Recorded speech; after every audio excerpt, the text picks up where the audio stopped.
सारा is a straight a student और सारा के पेरेंट्स उसका रिपोर्ट कार्ड रिश्तेदारों में बड़े फखर से दिखाते हैं। लेकिन जब सारा की अम्मी सारा से कहती हैं कि बेटे अपने वर्ड्स में फोटोसिंथेसिस का प्रोसेस एक्सप्लेन करो, तो सारा कर ही नहीं पाती। सारा किताब में लिखे हुए जुमले तो रिपीट कर सकती है, बट वो अपने वर्ड्स में एक्सप्लेन नहीं कर पाती। आइए मैं अब आपको ले चलती हूँ सर अली की क्लासरूम में। सर अली 15 साल से पढ़ा रहे हैं और वो रोज क्लास में आते हैं, बच्चों से किताबें खुलवाते हैं, बोर्ड पे चंद जुमले लिखते हैं और एक्सपेक्ट करते हैं कि बच्चे वो कॉपी करेंगे। सर अली का ऑब्जेक्टिव है कि बच्चे खामोशी से बोर्ड पे लिखा हुआ कॉपी करें, यानी कि उन्हें फॉलो कर लें। सारा और सर अली की कहानियां फेलियर्स नहीं है, बल्कि ये उनका पर्सपेक्टिव है। उनको लगता है कि अच्छे ग्रेड्स लाना ही लर्निंग है और खामोशी और ओबीडियंस ही लर्निंग है। क्या आपको ऐसा लगता है? वर्ल्ड वाइड रिसर्च ये कहती है कि the most powerful factor that determines the success of any student is a teacher. और आज मैं टीचर को दोनों मायनों में अनफोल्ड करूंगी, क्योंकि पेरेंट्स भी टीचर्स ही होते हैं at home. So every time I से टीचर्स, इट मीन्स कि मैं पेरेंट्स को भी एड्रेस कर रही हूँ। ये वीडियो आज मैंने इसलिए बनाई है ताकि हम रिफ्लेक्ट कर सकें both as parents and teachers कि हमारी आदतें और हमारी हैबिट्स कहाँ गलत हैं and what can we do to make a difference in our children's life.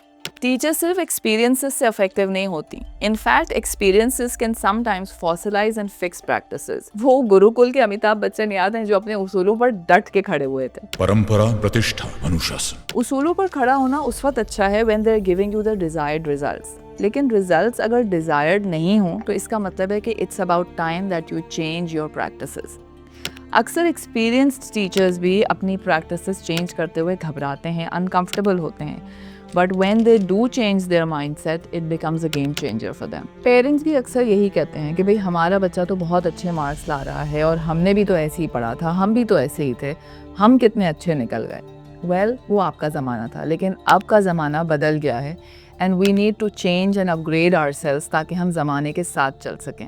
High marks do not mean deep learning. और यहाँ मैं हाई अचीवर्स को बिल्कुल भी अंडरमाइन नहीं कर रही हूँ। हाई अचीवर्स बिल्कुल they score really good, but scores के साथ साथ they are curious, they are engaged and they are reflective. और आगे आने वाले वक्तों में वो बच्चे जो क्रिएटिव थिंकर्स हैं, प्रॉब्लम सॉल्वर्स हैं और डीप थिंकर्स हैं, they will be an asset. आपने नोट किया होगा कि हमने अपने बचपन में सब कुछ रट तो लिया, खौफ से याद तो कर लिया, लेकिन अब जबकि हम पेरेंट्स होकर अपने बच्चों को बहुत सी चीज़ें पढ़ा रहे हैं तो हमारे खुद के कॉन्सेप्ट्स अब जाकर इस एज में क्लियर हो रहे हैं। और इसकी सबसे बड़ी एग्जाम्पल है 2 2 ज़ार 4। I remember I used to understand कि ये ज़ार है और अब जाके पता चला कि इट्स 2 2s are 4। हमने वही किया जो हमें बताया गया। We never questioned and we never reflected on what was being taught. As teachers and parents, we need to understand कि क्या पढ़ाने से ज़्यादा इम्पोर्टेंट है, कैसे पढ़ाना है। कंटेंट तो पढ़ाना है ही, लेकिन साथ में बच्चे की थिंकिंग को डेवलप करना है, यानी कि रिफ्लेक्टिव थिंकिंग की प्रैक्टिस क्रिएट करनी है। एक खामोश बच्चे से बेहतर वो बच्चा है जो एक्टिवली एंगेज्ड हो, सवाल पूछता हो, टीचर को चैलेंज करता हो। और टीचर या parents he Wahid source of information ना हो, बल्कि टीचर्स ऐसे हों जो बच्चों को खुद सोचने पर उनकी थिंकिंग को फैसिलिटेट करने में हेल्प करें, ताकि वो अपने आंसर्स और अपने जवाबात खुद ढूंढ सकें। इवन हमारे नबी सल्लल्लाहु अलैहि वसल्लम ने सहाबा को हमेशा गाइड किया, फैसिलिटेट किया, कभी डिक्टेट नहीं किया। कुरान भी बार बार गौर व फिक्र, तदब्बुर की तलकीन करता है, नॉट जस्ट रोट लर्निंग। हम सब ने देखा है कि एक बच्चा की बुक से आंसर्स का रट्टा लगाकर आता है और एग्जाम में अच्छे खासे नंबर ले लेता है, लेकिन जब रियल लाइफ में आप अप्लाई करने को कहें तो वो स्ट्रगल करता है। क्यों? क्योंकि एक टिपिकल स्कूल में टीचर भी सिर्फ मार्क्स और रिजल्ट्स के लिए पढ़ाता है because of the pressure both from parents and school, और पेरेंट्स भी फुल मार्क्स लेने के लिए ही तैयारी कराते हैं to show off in friends and family. इस सब में बच्चे की एक्चुअल लर्निंग कहाँ गई? रियल लर्निंग और सोच को डेवलप करना ही असल लर्निंग है, and this takes time and effort, and unfortunately we don't have time. We are always short on time and everyone expects instant results from children. Parents and educators को mindset change करना होगा, एक typical schooling mindset से बाहर आना होगा। जब तक हम adults बच्चों को actively engage नहीं करेंगे, तब तक वो motivate ही नहीं होंगे to learn। गलतियाँ, failures, bad grades, they should be treated as opportunities to learn. And as an adult, you're not supposed to judge your child, but you're supposed to give them that confidence so that they're able to do it. There are a few ways we can help our children learn faster. Learning एक active process है, passive नहीं। Children don't learn by being told, they actually learn by doing. जब तक वो practice नहीं करेंगे ना, उनकी लर्निंग सिर्फ सुपरफिशियल ऊपरी सी होगी। मैंने चुटिया बनाना किसी भी बुक से या महज किसी के बता देने से नहीं सीखी, बट एक्चुअली में गुड़िया के बालों पर प्रैक्टिस करने से सीखी है। क्या आप बच्चे को साइकिल चलाना सिर्फ लेक्चरिंग के थ्रू सिखा सकते हैं? You can explain balance, gears, physics, but जब तक वो साइकिल पर बैठेगा नहीं, गिरेगा नहीं, घुटने एक दो दफ़ा छील नहीं लेगा, he won't learn. इसके बरक्स आप उसको जितनी opportunities देंगे to practice cycling, he will learn through trial and error, and that would be a faster way to learn, ingrained in his long-term memory. Theory needs to be aligned with practice.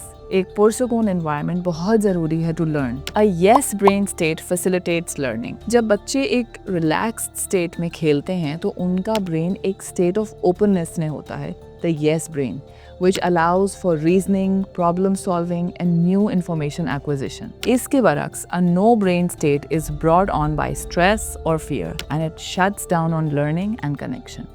So a calm, playful environment is the key to learning. इसी तरह learning के लिए motivation शदीद ज़रूरी है. Motivation is the fuel for learning, and without it, even the best strategies fail. Self-determination theory बताती है कि children thrive when they have autonomy, competence and relatedness. Autonomy यानी कि बच्चे को freedom या choice दी जाए. Competence हो यानी उसको अपनी skills पे यकीन हो कि हाँ मैं कर सकता हूँ. और relatedness हो माने कि जब वो अपने इर्द गिर्द लोगों से connected feel करता हो. When we give them a taste of these three things तो बच्चे खुद ही motivate होते हैं. For example, जब घर में आप अपने बच्चे को dinner table की setting का charge देती हैं, तो इसमें अगर आप उसको ये फ्रीडम दें टू चूज़ कि आज हम कौन सी प्लेट्स में खाना खाएंगे, दिस इज़ ऑटोनॉमी. जब आप तारीफ़ करते हैं कि वाह क्या ज़बरदस्त टेबल सेटिंग की है तुमने आज, फोर्क्स, स्पून्स, ग्लासेस सब सही जगह पर रखे हैं, this is skill building and competence. He feels that he can do it.